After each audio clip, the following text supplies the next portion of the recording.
that really hits home to me because it's happened to me before and it's happened to a lot of people, right? But I'm going to talk about some problems that happen afterwards.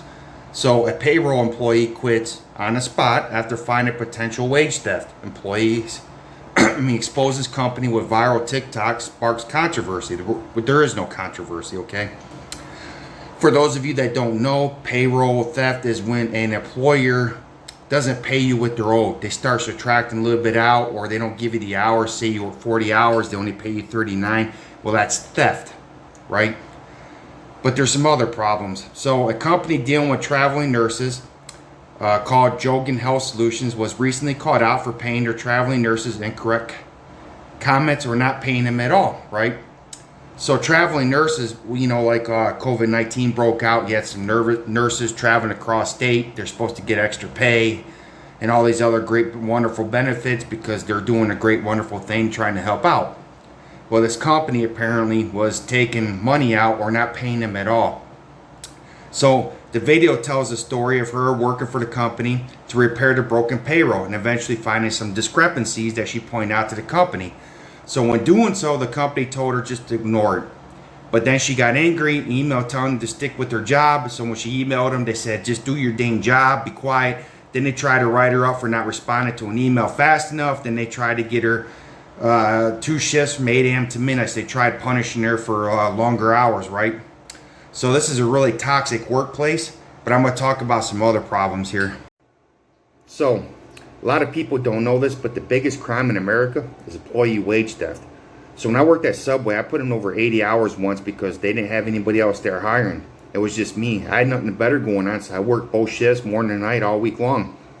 Well, the guy that just brought that Subway particular store decided that he only wanted to pay me 30 hours. Nope, I contacted the government. He had to pay back plus a fine. He didn't like it, but tough. He tried saying that nobody told me I had to work. Nobody told me to work all those hours, right? It didn't fly. When you clock in, they pay, period. But the problem is a lot of people don't know the phone numbers to call.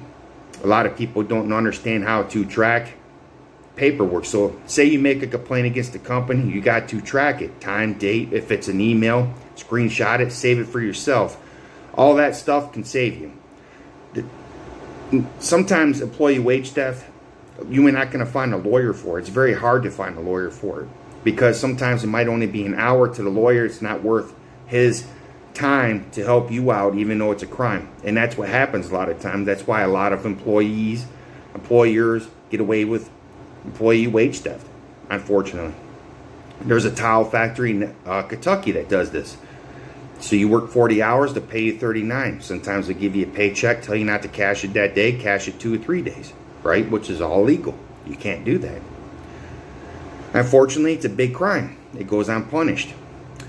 And with this nurse that was these nurses that they're talking about, traveling nurses, like with COVID-19. So say one state has a heavy breakout, nurses would travel over there to help out, volunteer at those hospitals, right? Which is great, wonderful. But one of my stories that's personal to me is I got promoted at a job. The supervisor in front of me said he was going to quit that day. He's tired of the store manager. She's too hard to work with, and the sales guy's kind of an idiot, right? He's making things too hard. Apparently, the supervisor before I arrived there, did the same thing. They can't keep it. So I got promoted. I just worked there for maybe less than a year, but I knew the job. Job was easy. So I come in early in the morning and I leave late at night. I organized everything down to a file. I cleaned the place out. The place was really dirty. The warehouse was dirty, but I made it where you can almost eat off the floors, right? The forklift started getting fixed. Everything started working perfect. I put in all these hours. I was salary. I was actually happy for the job because it was out in the middle of the country in the back of the yard. You had nothing but a nice big field of view. There wasn't a lot of people, and it was an awesome job. I liked it.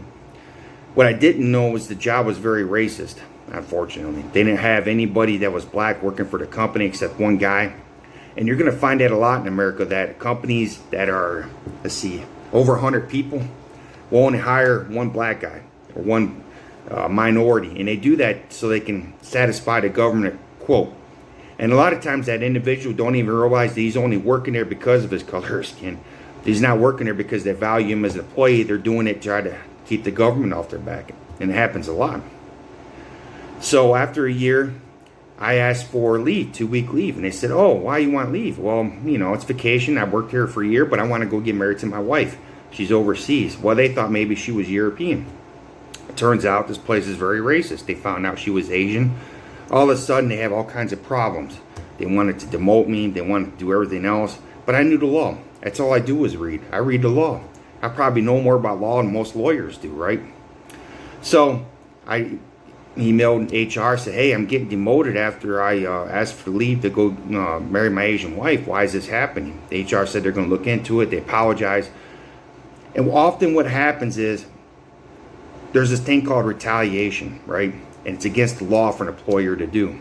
Basically, is you make a complaint against the company, and it's a severe complaint, either against racism, some kind of discrimination, age, female, it could be gender discrimination. And a company will try to look for a reason to fire you. They'll try to do everything they can. So say you clock in 10 seconds late, all of a sudden you're fired. All of a sudden you're a problem employee. Well, that's against the law. But what you got to do as a human being is you got to track everything. You got to keep a log of everything. So every email that you send, you need to keep a copy of that email. You need to keep a copy of that complaint. Who you talk to, when you talk to. Make for sure you submit it in email. If you make a phone call, make sure you video that phone call. Don't just record it, video it. When you video it, it's different laws. It's your phone. Some places will say they're not allowed to have a phone, so you could do it when you go home, or you email, or you sneak and do it anyway. That's your log. That's what you got to do. You keep your every contact you have, because this protect you. Because I tell you why. It saved me. So what they tried firing me for is they said I put an extra piece of lumber on. So we had a customer ordered an unusual amount of wood, and on top of the pallet was odd. Now we had a broken piece of wood that we were going to throw away either. So what I did is I put that on top of there to make it even, so we could set another pallet on top. So they tried saying, there was a good piece of wood, but it wasn't. So when I made a complaint to them, they wanted to demote me, which wasn't going to happen. So they ended up firing me for that. So I made an EO complaint. I called it Equal Opportunity. I made a complaint, explained to them about my Asian wife and me and everything that they said. I recorded everything. The other thing I did is I set my phone down. And if the spy cam, I have a spy cam on my thing. And I recorded a video, and I left my phone in the office accidentally, and I left. Then I came back 30 minutes later after the manager and the sales guy talked. I said, "Oh, I forgot my phone." I picked it up, and I recorded everything that they said. And they had all kinds of jokes and everything. Okay, that's fine. So I made it for the EO. I showed him the EO lawyer this, right? So it took quite a few months for EO to make the complaint, file everything. It's not an immediate process. Matter of fact, I think it was January, February, March, April, May, June, July, August, September, October. It took over 8 months. It took 8 months for to meet with what happens is there's two different processes you go through. You can try to go straight to the lawyer. Some lawyers might take it. It's very hard to find a good lawyer that might even take your case in any circumstance. Or you could file through the EO, right? So I filed through the EO. So it took 8 months. So you sit down and they mediate between you and the company. Well, the company tried saying I was fired for different reasons. So I played a video and I said I'm going to have to file another charge against the company for wrongful termination then, because that day you said I was fired for this. Now you're saying I'm fired for that. But the thing that you're trying to fire me for is what they're saying is sometimes the big companies that order from them will order like 48 or something. Well, the pallet might come with 50. So we just send the whole pallet, but we change it to 50. Well, we get the approval through the store manager. So I had her approve it, but they tried firing me saying I did this on my own. And I showed them a video because I knew that was going to happen. I video everything. So I showed them. It took a while to find the video, but I filmed it. So basically, I won my case with this company, and they, I'm supposed to sign a non-disclosure agreement. I can't name the company or anything like that. But you know what? I won a lot of money from them. They had to settle. They paid me for my last 8 months that was terminated for the salary and everything like that. I had a really good EO lawyer. And the bottom line is, you got to track that paperwork. You got to track that paperwork, man. You got to do your due diligence, right? So that's the number one problem in America, believe it or not. That's the number one crime. So this nurse, She recognized that there was a problem. She wanted to do something about it. The company ignored her.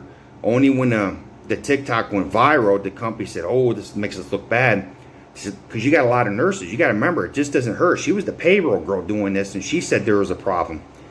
There's a lot of nurses out there that weren't getting paid. When they find that out, there's going to be a lot of complaints, multiple complaints. So this wasn't just one individual, or it's my case. It was every employee, right? In the case of the towel factory in Kentucky, though, what they were doing and how they were getting away with it is they were hiring people with criminal backgrounds. So these people were grateful to have a job to begin with. So these people are least likely to make a complaint. It was kind of clever on their part, right? So yeah, I mean, anytime you get a job and stuff like that and you think there's a problem, you need to record it and keep a well-tracked paperwork and history. But more importantly, when you get hired in anywhere, whatever job that you're at, even if you don't have a job yet, you need to read the laws. And not only read the laws, but you need to read how to make a complaint with the state, the county, the city, whatever the case may be. You have to do that. You have to do that. You have to protect yourself, man. But anyway, this is Joe's Corner. I'm just letting you know, watch out for each other. Don't let your employer steal your money. It's no different than the thief coming up and trying to take your wallet out of your pocket. It's the same thing. It's theft. So take care of each other. Have a nice day.